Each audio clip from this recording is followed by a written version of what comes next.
सभी को नमस्कार बेटा। आज हम अपनी नवमीं कक्षा की वर्कशीट 17 कर रहे हैं और ये हमारे भ्रांतो बाला से ली गई है। ये बेटा हमारी भ्रांतो बाला जो हमारा षष्ठा पाठ है उससे ली गई है। उसका फर्स्ट पार्ट हम कर चुके हैं, ये सेकंड पार्ट है, इसमें हिंदी अनुवाद ही करवाया गया है। इसके बाद जो वर्कशीट आएगी वो आपकी अभ्यास से संबंधित होगी। इसको हिंदी समझ लीजिए बच्चा। तदाह खिन्नो बालकः एते पक्षिणोः मानुष्येषु नोपगच्छन्ति।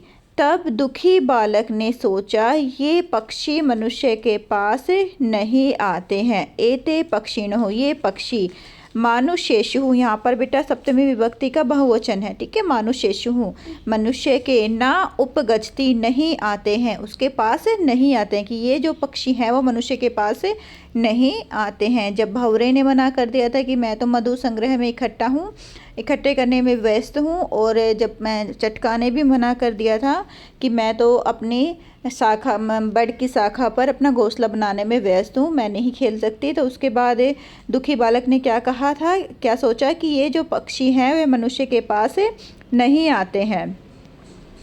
तद अन्वेष्य अपरम मानुष्य उचितः विनोदयितारमिति परिक्रमः पलायनम किमपि ही स्वानम अवलोक्य है। तो क्या कह रहा है, अतः मैं मनुष्य के योग्य, ठीक है, दूसरे मनोरंजन करने वाले, विनोद का मतलब होता है मनोरंजन, दूसरे मनोरंजन करने वाले को ढूंढता हूँ। अब वो क्या, किसका अन्वेषण कर रहा है, तद अन्वेषण है, उसके बाद अपरम, किसी दूसरे को अन्वेषण कर रहा है, किसी दूसरे को ढूंढ रहा है, जो क्या है, मनुष्य उचित, मनुष्य के योग्य, विनोद करने योग्य, अर्थात मनोरंजन करने वाला हो। अब मैं ऐसे किसी को ढूंढता हूँ। ऐसा सोचकर वह क्या करता है, परिक्रम है, निकल जाता है, प्लायमानः, और उसे क्या दिखता है, प्लायमानः, भागता हुआ, स्वहानम अवलोक्य है, कुत्ते को देखा। तो उसने भागते हुए कुत्ते को देखा। अतः मैं मनुष्य के योग्य किसी दूसरे मनोरंजन करने वाले को ढूंढता हूँ। ऐसा सोचकर तथा घूमकर भागते हुए उसे किसी कुत्ते को देखा, ठीक है। उसके बाद हमारा पास है, नेक्स्ट है, प्रीतोः बालस्त मिथम संबोध मासः रे मनुष्याणां मित्रः। अब बड़ा खुश हो गया और क्या कह रहा है, प्रीतः हो गया, प्रीत का मतलब बड़ा प्रसन्नचित हो गया है।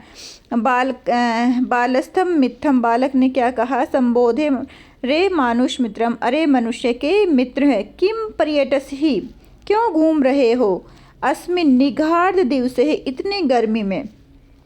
तो वो क्या कह रहा है, खुश होकर बालक क्या कह रहा है कि अरे इतनी गर्मी में तुम क्यों घूम रहे हो। आश्रय स्वेदहम, ठीक है, आश्रय लो और अपने पसीनों को सुखाओ, क्योंकि तुम घूम रहे हो, घूमने से स्वेदम आ गया, स्वेदम का अर्थ होता है बेटा पसीना। तो यहाँ पर कहाँ पर आश्रय लो तुम, प्रछाय शीतलम तरुमूलम, वृक्ष की छाया के नीचे है, शीतल छाया वाले इस वृक्ष का आश्रय लो। अहम अपि, मैं भी, क्रीडाय सहाम, मैं भी खेलने के लिए, तुम्हारे त्वम अनुरूपम, तुम्हारे ही अनुरूप, पश्यमित ही, किसी को ढूंढ रहा हूँ या किसी को देख रहा हूँ। क्या कह रहा है कि शीतल छाया वाले इस वृक्ष का आश्रय लो, मैं भी खेलने के लिए तुम्हारी इस तरह से किसी को ढूंढ रहा हूँ। तो यहाँ पर कुक्रह क्या कहता है, कुक्रह प्रत्यय, जो कुक्रह का मतलब होता है बेटा कुत्ता, स्वानः का मतलब भी कुत्ता होता था, कुक्रह का मतलब भी कुत्ता होता है, दोनों पर्यायवाची शब्द हैं। उसने क्या कहा, यो माम पुत्र प्रियतः पोषितः स्वामिनो गृहे तस्यः रक्षा नियोग कारणात् मया भ्रष्टव्यम मिसद अपि। यो माम पुत्र प्रीतिः पोषति, जिसने मुझे पुत्र की तरह पाला है, उस स्वामी के घर की रक्षा में मैं लीन हूँ। रक्षा नियोग कारणम, रक्षा करने के कारण मैं वहाँ पर लीन हूँ। मैं अपने कार्य में से भ्रष्ट नहीं होना चाहता हूँ, क्योंकि मेरा जो मालिक है उसने मुझे क्या किया है, अपने पुत्र की तरह पाला है, इसलिए मैं उसके घर की रक्षा में मुझे थोड़ा सा भी विलम्ब नहीं करना चाहिए, मुझे अपने पद से भ्रष्ट नहीं होना चाहिए, इसलिए मैं उस कार्य में लीन हूँ। सौरह्यपि निषिद्धः, सभी के द्वारा मना किए जाने पर, सौरह्यपि सभी के द्वारा, ठीक है, निषिद्ध है, मना किए जाने पर। सह बालो, वह बालक, विगिनता मनोरथः सन, बिल्कुल टूटे हुए मन वाला हो गया। उसका जो मन है वह क्या हो गया, बिल्कुल टूट गया। कथम अस्मिन् जगति प्रत्येकं सौ सौ कृत्य निगमनो भवति, और उसने क्या सोचा कि सभी इस संसार में, जगति संसार में, प्रत्येकम सभी, सौ सौ कृत्य अपने अपने कार्यों में, निगमनो भवति लगे हुए हैं, अर्थात अपने अपने कार्यों में सभी लीन हैं, अपने अपने कार्यों को सभी कर रहे हैं। ना को अपि अहमे वृथा कालक्षेपम सहते, मेरी तरह कोई भी अपना समय बर्बाद नहीं कर रहा है। यहाँ पर संधि कर लेंगे, कहा धन अपि हो जाएगा बेटा, धन अहमी हो जाएगा, तो यहाँ पर हो जाएगा हमारा को अहम अपि ही मीव इव, ठीक है, को अहम, को अपि अहम इव, इसमें 4 भागों में टूट गया ये।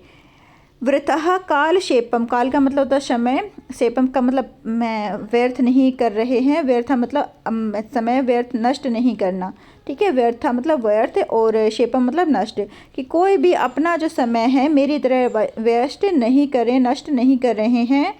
मम नम एतेभ्य, इन सबको मेरा नमस्कार। ये चतुर्थी विभक्ति आ गई है, क्योंकि नमः के योग में हमेशा चतुर्थी विभक्ति का योग होता है बेटा।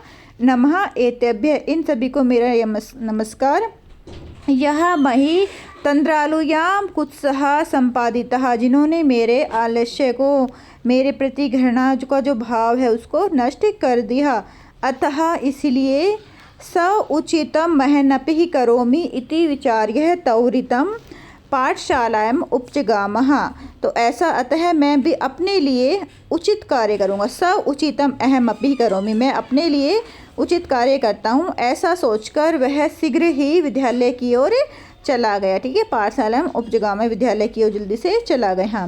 ततः प्रभृति सह विद्यावैसिनी भूत्वा, तब से वह विद्यार्थ में निरंतर कार्य करता था और बहुत ही क्या हो गया, निरंतर कार्य करके विद्वान को प्राप्त हो गया। महति विदुषी, बहुत अधिक विद्वता को प्राप्त करता है, और प्रथा, और क्या होता है, प्रसिद्धि को प्राप्त करता है। संपदा च लेबे, और सुख संपत्ति को भी प्राप्त करता है। तो लास्ट में उसे सब कुछ मिल गया है। देखो विद्या का वो वैसे नहीं हो गया, अर्थात विद्या जो पढ़ाई है वह करने लगा है, और उससे जब उसको विद्या मिली है तो वो विद्वान हो गया है, उसको धन संपत्ति भी मिली और प्रसिद्धि भी मिली। तो ये बेटा आपका चैप्टर था, ठीक है। इसके बाद ये इसके शब्दार्थ हैं जो आप लोग कर लेना।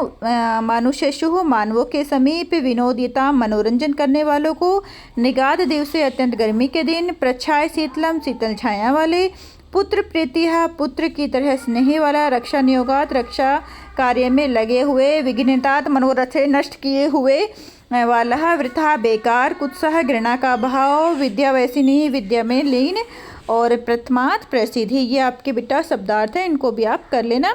ओके बेटा, अपना ध्यान रखना।